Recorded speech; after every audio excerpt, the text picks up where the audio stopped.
बूढ़े माँ बाप का सम्मान, दिल को छू जाने वाली कहानी। एक 80 वर्षीय व्यक्ति अपने 45 वर्षीय उच्च शिक्षित बेटे के साथ अपने घर के सोफे पर बैठा था। अचानक उनकी खिड़की पर एक कौवा बैठ गया। पिता ने अपने बेटे से पूछा, यह क्या है? बेटे ने जवाब दिया, यह एक कौवा है। कुछ मिनटों के बाद पिता ने अपने बेटे से दूसरी बार पूछा, यह क्या है? बेटे ने कहा, पिता, मैंने अभी आपको यह एक कौवा है कहा है। थोड़ी देर बाद बूढ़े पिता ने फिर से अपने बेटे से तीसरी बार पूछा, यह क्या है? इस समय बेटे के स्वर में कुछ जलन महसूस हुई। तब उसने अपने पिता से झुलझाते हुए बोला, यह एक कौवा है, एक कौवा। थोड़ी देर बाद पिता ने फिर से अपने बेटे से चौथी बार पूछा, यह क्या है? इस बार बेटा अपने पिता पर चिल्लाया, आप मुझसे बार बार एक ही सवाल क्यों पूछते रहते हैं?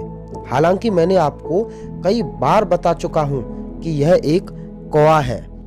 क्या आप इसे समझ नहीं पा रहे हैं? थोड़ी देर बाद पिता अपने कमरे में गए और एक पुरानी डायरी लेकर वापस आई, जिसे उन्होंने अपने बेटे के जन्म के बाद से बनाए रखा था।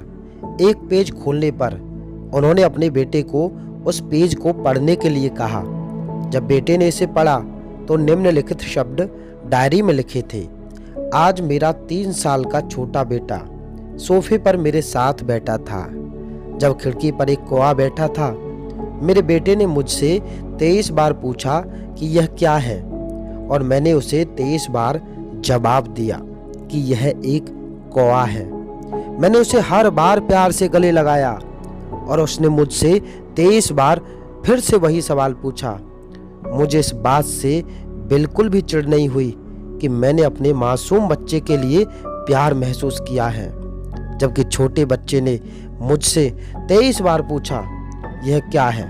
पिता को 23 बार पूरे सवाल का जवाब देने में कोई जलन महसूस नहीं हुई, और आज जब पिता ने अपने बेटे से सिर्फ 4 बार यही सवाल पूछा तो बेटे को चिढ़ और गुस्सा महसूस हुआ। इसे पढ़कर उस बेटे को अपने किए गए व्यवहार का पता चल गया था, जिससे चलते वह मन ही मन बहुत शर्मिंदा हो रहा था। शायद उसे अब किए गए अपने बूढ़े पिता के प्रति व्यवहार पता चल गया था।